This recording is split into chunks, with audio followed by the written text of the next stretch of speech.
everyone, Sophia here from My Great Challenge. Welcome back to my channel and my garden experiment. Today is March the 20th. It is officially spring and I'm super excited. Why? Because I have sprouts.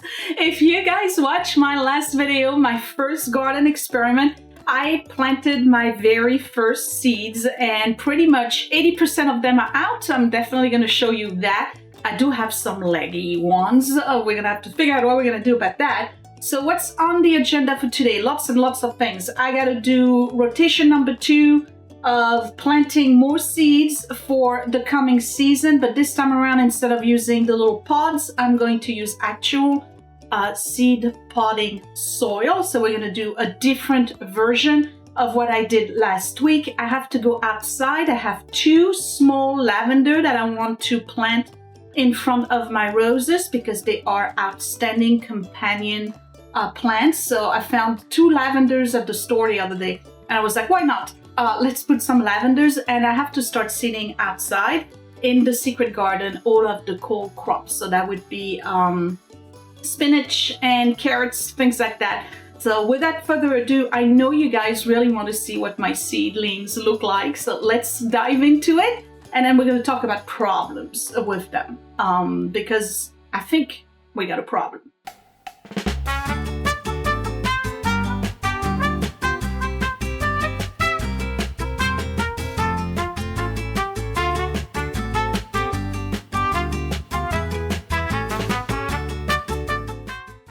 So here's my little seedling garden area right here, and you notice that I do have a heating mat.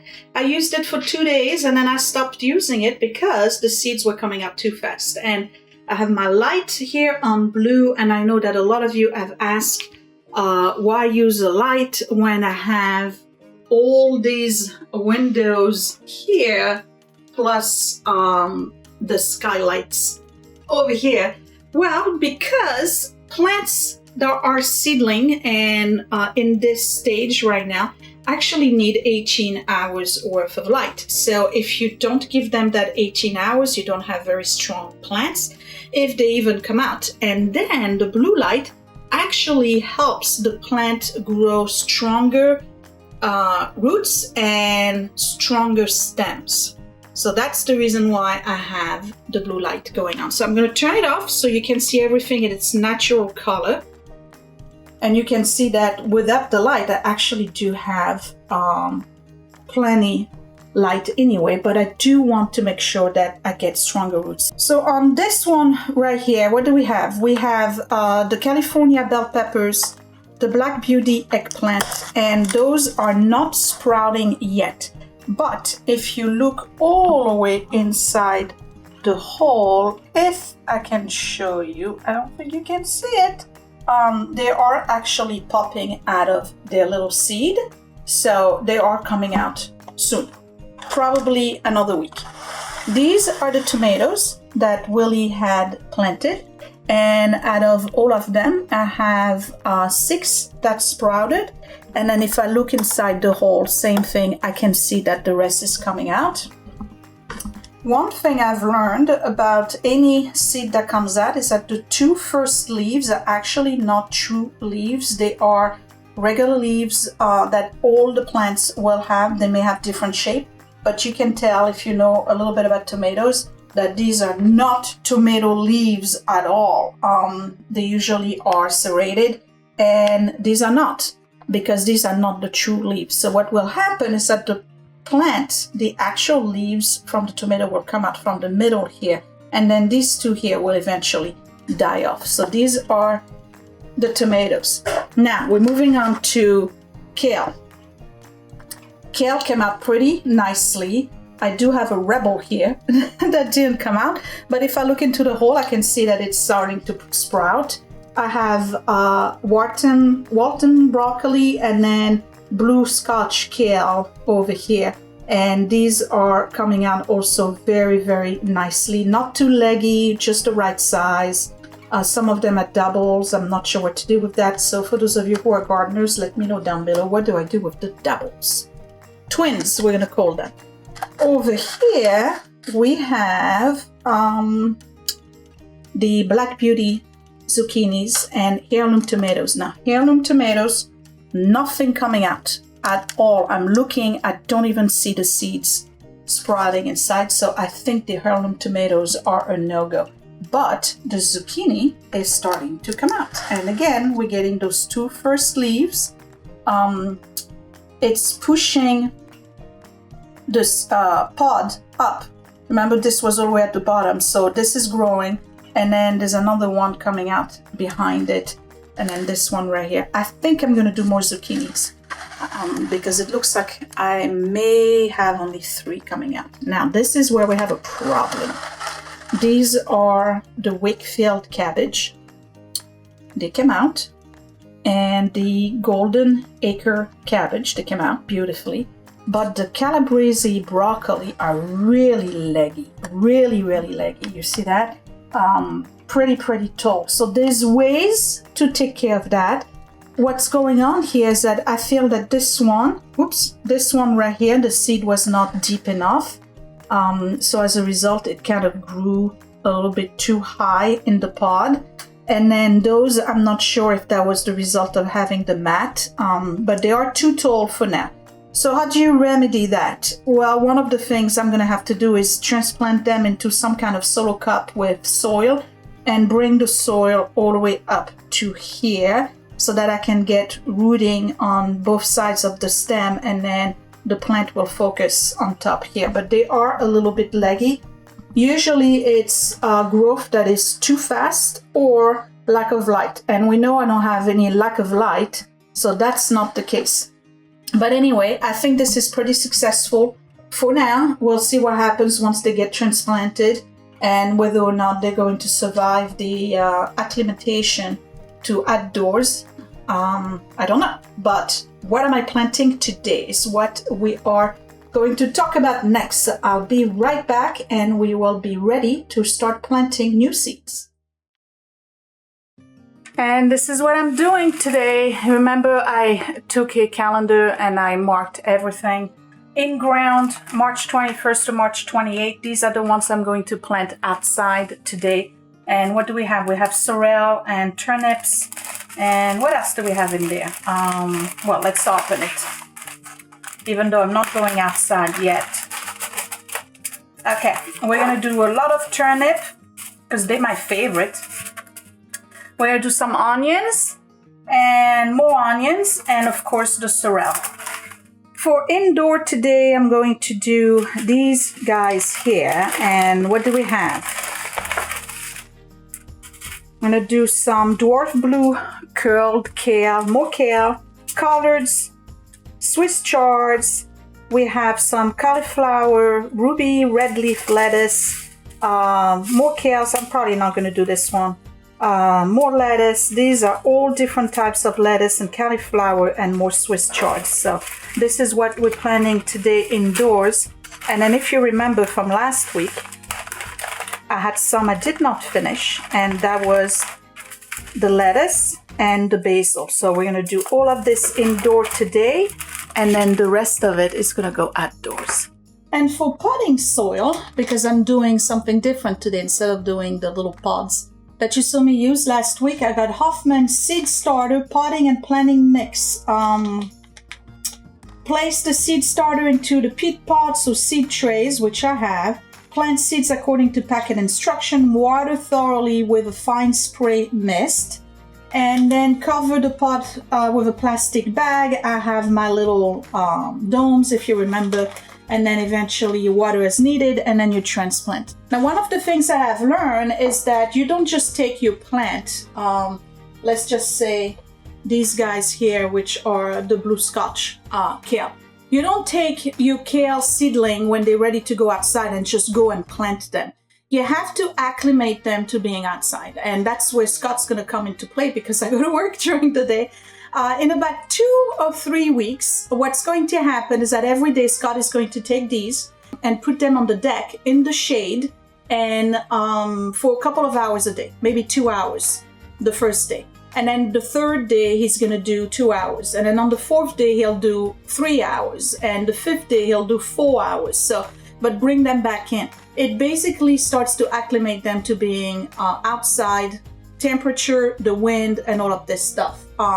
The one thing I will have to do though is that they're not going to stay in here and then go straight into the ground. I'm going to have to transplant them into bigger pots for that period of time where they get acclimated. And you're already thinking, well, that's too much work. I'm just gonna go to the garden center and buy my own plants. Well, you can do that, but it will cost you more money because all of this stuff I'm going to recycle year after year after year.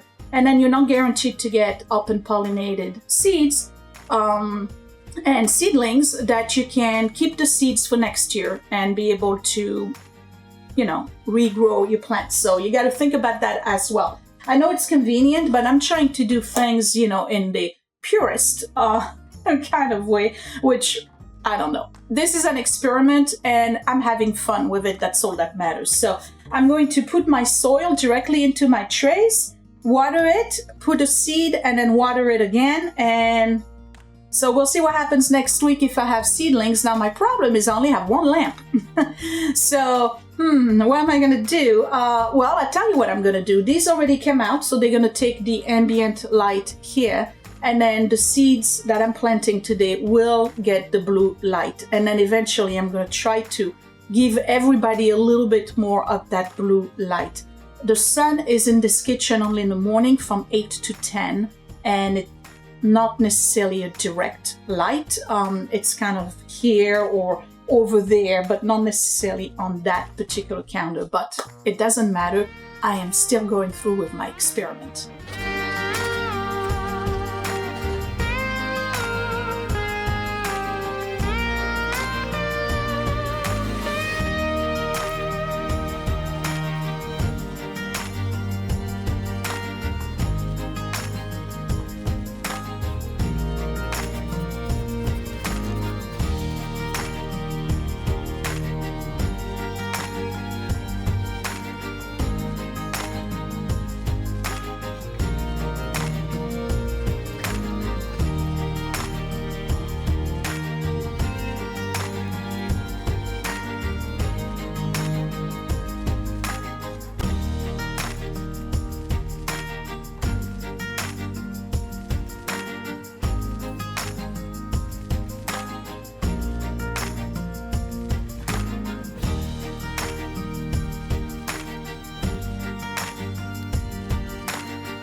All right, so I'm done and I only have one tray left for next week. So guess what? I'm gonna have to buy new trays because I have more to plant next week. Let me turn the lights on. There we go. Give everybody a good chance. So what do we have? I have basil, large leaf. I have just one row of cauliflower, but I put 2 pods, 2 seeds per pod. So I got 6 cauliflower. I'm not a fan of cauliflower. I do like it riced. And, well, that's a lie. I do like cauliflower. Let's just put it this way. I've never been successful with cauliflower before. But I think that's because I planted it in the middle of summer. I didn't know about cold crops back then. The rest here is ruby red leaf lettuce. This is all Swiss chards, 2 per pods, because I love Swiss chards. And then what do we have here? This is Vate's collards, collard greens. Love collard greens. Everything that's bitter, like kale, Swiss chards, collards. I love that. And then butterhead lettuce, 2 per pods. What I'll do is that I'll spray them almost every day. I did put some water at the bottom that's going to be soaked in from the soil. I don't know what's going to happen with regards to these and the light. I definitely going to have to rotate. I think that every day I'm going to come in and I'm going to do musical chairs with these guys so that everybody gets a chance to have good light. And that's about it. So this is done. I am going outside to plant the rest. I've never planted onions. That's going to be interesting. So this is perfect because you get to see how towards the end of the day, well, actually from 1 o'clock to sundown, this whole area here is getting some sun. So it's not going to be in the way of the apple tree. I'm going to be able to do some cold crops over there. But for now, I am going here and I'm going to plant 2 lavender right in front of my roses.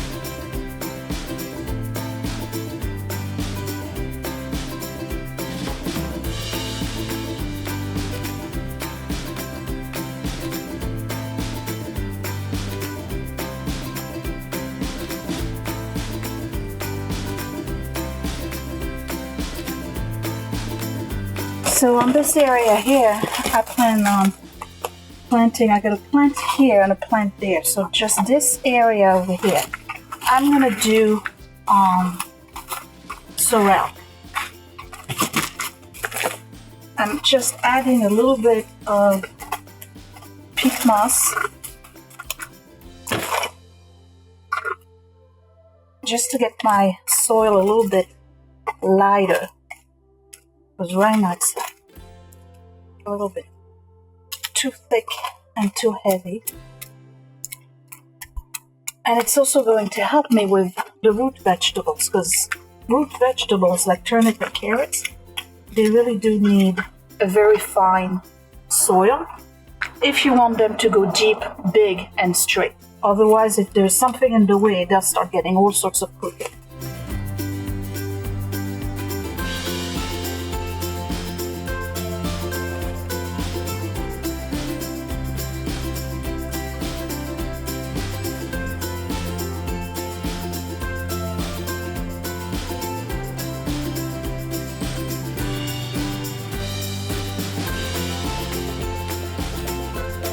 So it's a good thing I checked the back of my little sorrel packet here, because it clearly states 1 to 2 weeks before the average last frost date, which is April something for me, and the soil temperature is at least 50 degrees. This soil temperature, not 50. Not 50. So we're not going to do sorrel here, we're going to do something else. And we're going to do all the turnips. We got Tokyo Long, 7 Top, Golden Bowl, and Purple Top.